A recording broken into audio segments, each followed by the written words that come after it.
Just now we have seen that the organoaluminum compound or the dimer of aluminum, that is a trimethyl aluminum dimer that we have studied, which is on account of 3C2E bond, that is a formation of banana bond.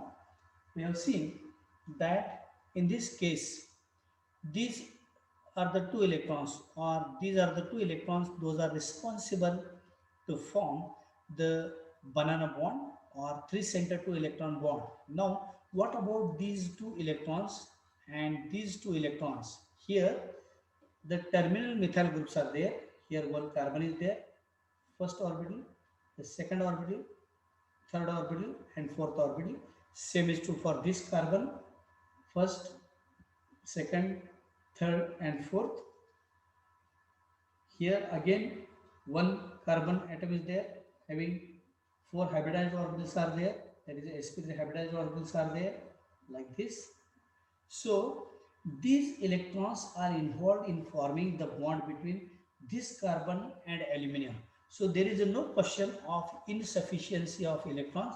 These are the two electrons which are enough to form the bond between this aluminum and carbon.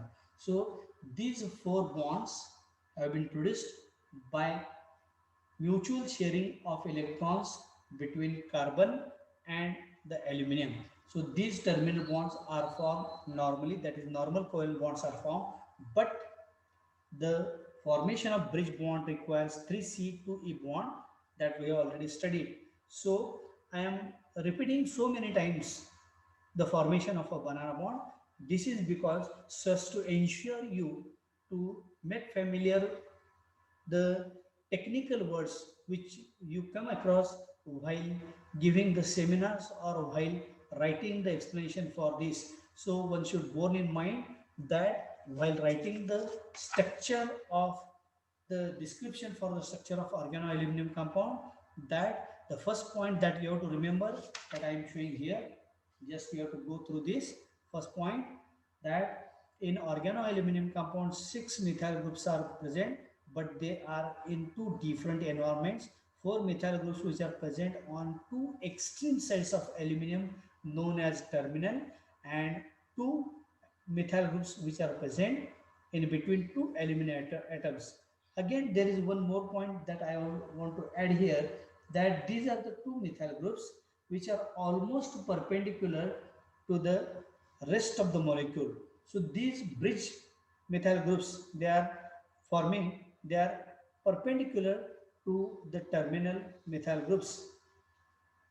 The second point that we have given emphasis, that is there are insufficient electrons are present, that is the molecule is electron deficient because there are not enough bonding electrons are available so as to join all the atoms together in the molecule, hence it is an electron deficient molecule.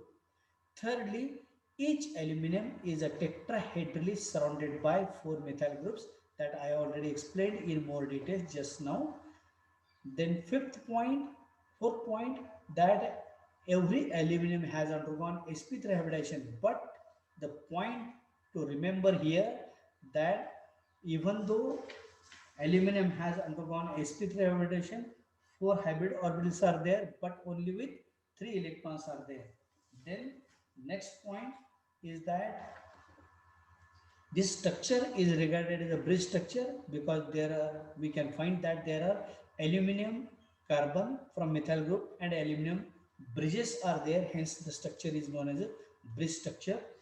Organoaluminum compounds always exist in the form of a solid state. Here in this compound we can find that there are 3 center 2 electron bond, that is both the aluminum and carbon atom from methyl group, they have undergone sp3 hybridization and they can form the formation of a banana bond.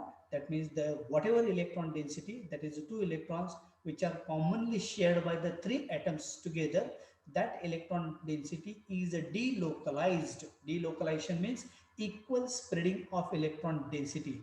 So this is how you have to remember all these 7 points while writing the explanation for this. So this is how we have finished the organoberyllium compounds and organoaluminum compounds. we are going to proceed with the next aspect of this topic, that is metal carbonyls. Now, if we proceed further with the next aspect of this topic, which is also very important and interesting to study, that is known as the study of metal carbonyls. Just now we have seen that organoberyllium compounds or organoaluminum compounds, they can find extensive application in organic synthesis. Also, they act as catalysts. This is very important because organometallic compounds, they find very important applications in organic synthesis. In addition to this, they play a vital role in the industries as a catalyst. Now, the metal carbonyls, the next aspect is known as the metal carbonyls. We are going to study three different metal carbonyls, that is NiCO4, FeCO5 and CrCO6. What are these metal carbonyls? We know the carbon atom of carbon monoxide, that we already always write as a CO. So this carbon atom of carbon monoxide has a lone pair of electron. This lone pair of electron can be donated to the transition metal atom so as to form the complex that is known as the metal carbonyls.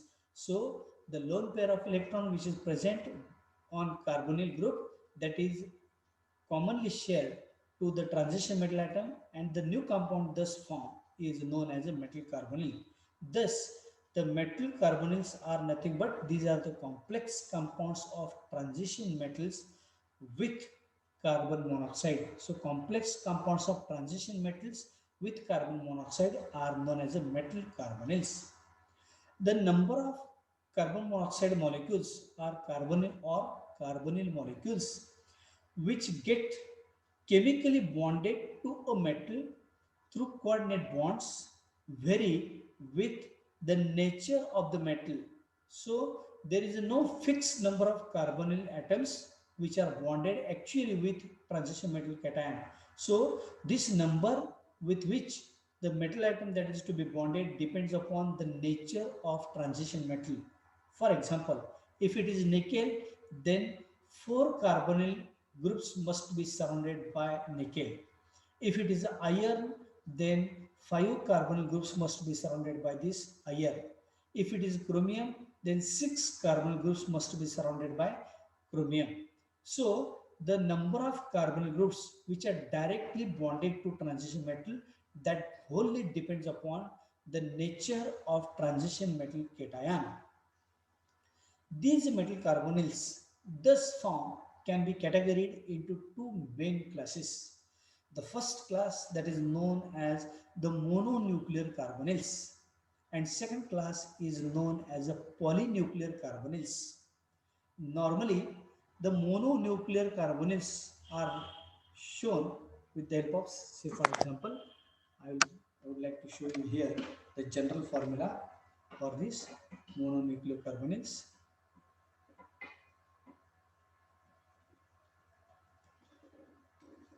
We have defined that the complex compounds of metal with carbonyl, those are known as metal carbonyls. This number depends upon the nature of the metal atom, that is transition metal atom, which is actually involved. Now, these metal carbonyls having a general formula as MxCOY, where this X may be 1, 2 or 3 and so on, and Y is the number of carbonyl groups which are directly bonded to the metal. For example, when it is M is 1, that means only one metal atom is there. Such carbonyls are known as mononuclear carbonyls. If number of atoms, metal atoms are 2, that is known as the binuclear carbonyls. And if the number of metal atoms are 3 in number, it is known as a trinuclear carbonyls. If the number of metal atoms is more than one, all such metal carbonyls are known as polynuclear carbonyls. And if only one is there, one metal atom is there, all such are known as the mononuclear carbonyls. So you must remember these two words, very very important from metal carbonyls. Mononuclear carbonyls containing only one metal atom surrounded by definite number of carbon groups. For example, NiCO4. Only one metal atom is there, hence it is categorized into mononuclear carbonyl. Or FeCO5. Only one metal atom is there, this is again mononuclear. Or CrCO6, this is again mononuclear. So mononuclear carbonyls are those where only one metal nucleus is there, and hence it is known as mononuclear. So mononuclear, that regards to the presence of only one transition metal cation that leads to a mononuclear carbonyl. While the polynuclear carbonyls are nothing but where the number of metal atoms are more than one. For example, Fe2CO9. Here Fe2 means two metal atoms are there, hence the word poly means more than one, two. Or Fe3CO12. Again, three metal atoms are there which are surrounded by 12 carbonyl groups. Hence, it is known as a polynuclear. Or another example may also be given as Mn2CO10. Two manganese atoms are there. So all these are known as a polynuclear carbonyls, and these are known as a mononuclear carbonyls. So you should bear in mind that whenever only one metal atom is there, that is which is surrounded by definite number of carbonyl groups, it is known as a mononuclear carbonyls. And when the number of metal atoms are more than one, all such carbonyls are known as a polynuclear carbonyls. So metal carbonyls are generally abbreviated as MXCOY, which are known as the either polynuclear or mononuclear carbonyls. Now, one very important feature that is shown by almost all mononuclear carbonyls, that they obey EAN rule. Perhaps you might be knowing EAN rule, that is known as effective atomic number. So how these mononuclear carbonyls, they obey effective atomic number rule, that I would like to show you by using one tabular form. For example, the first column is a metal carbonyl. Second column is the number of electrons of metal,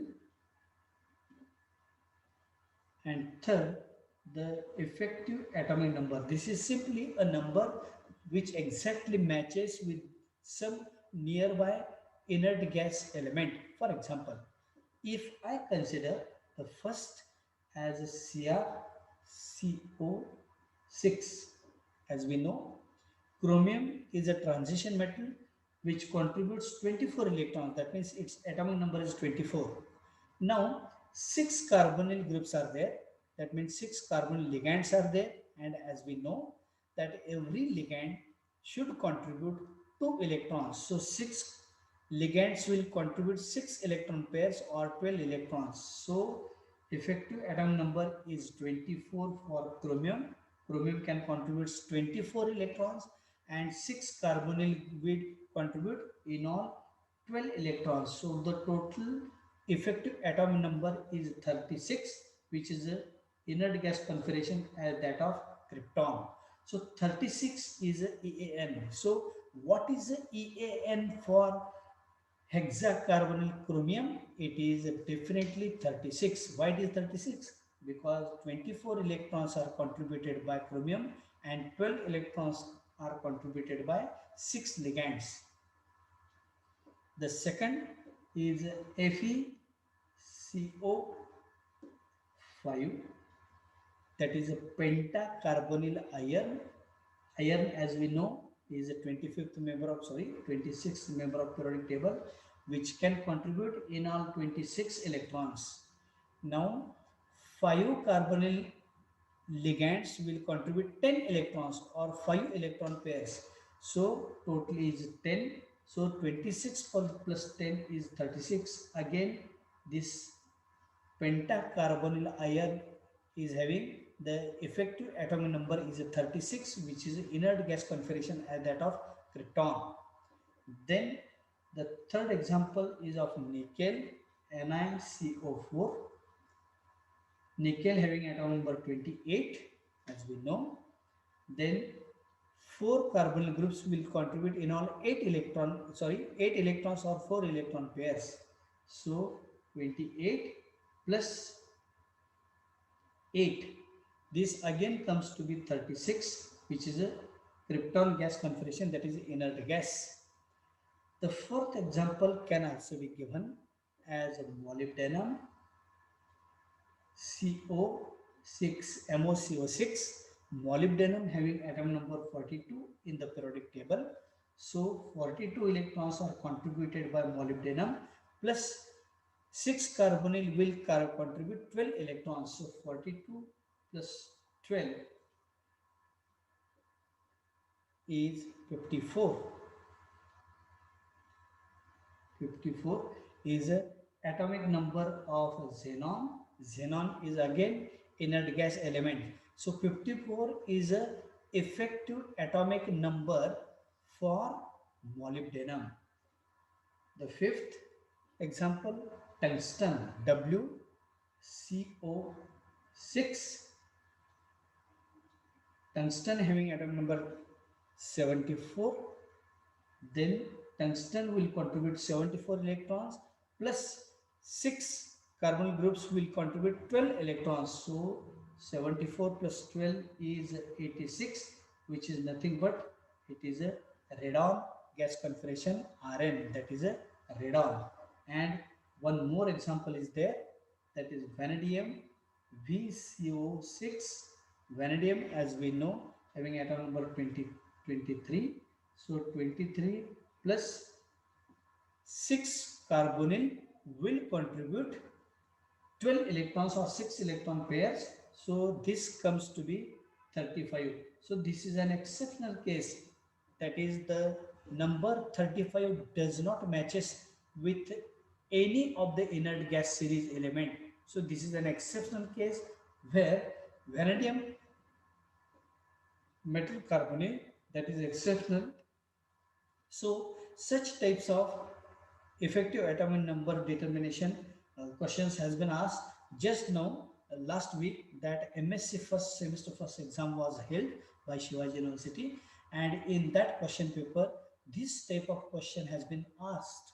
So now you are very well familiar with how to calculate the effective atomic number, that is known as the effective EAN rule. So effective atomic number is nothing but this is a number which closely resembles with those number of electrons of the nearest inert gas configuration as that of krypton, xenon and radon respectively, except to that of the vanadium. So this is how today we have studied the metal carbonyls. In the first part we have studied the organoaluminum compound, where we have studied in the first part that we have studied the organoaluminum compound, where we have studied how a 3C2E bond that is produced on account of the delocalization of 2 electrons over all the 3 atoms, hence it is an electron deficient compound. We have seen. Then just now we have seen that the metal carbonyls, that carbon monoxide contain one lone pair of electron that is contributed to the transition metal cation, and hence the newly formed compounds are known as the metal carbonyls, which are having the general formula as MxCOY. And we have seen that these metal carbonyls, they fall into 2 major classes, that is mononuclear carbonyls and the polynuclear carbonyls. Mononuclear carbonyls are those where only one metal nucleus is present which is surrounded by definite number of carbonyl groups, while the polynuclear carbonyls are those where two or more transition metal ions are present. They form a nuclei and which are surrounded by definite number of carbonyl groups which are known as a polynuclear carbonyls.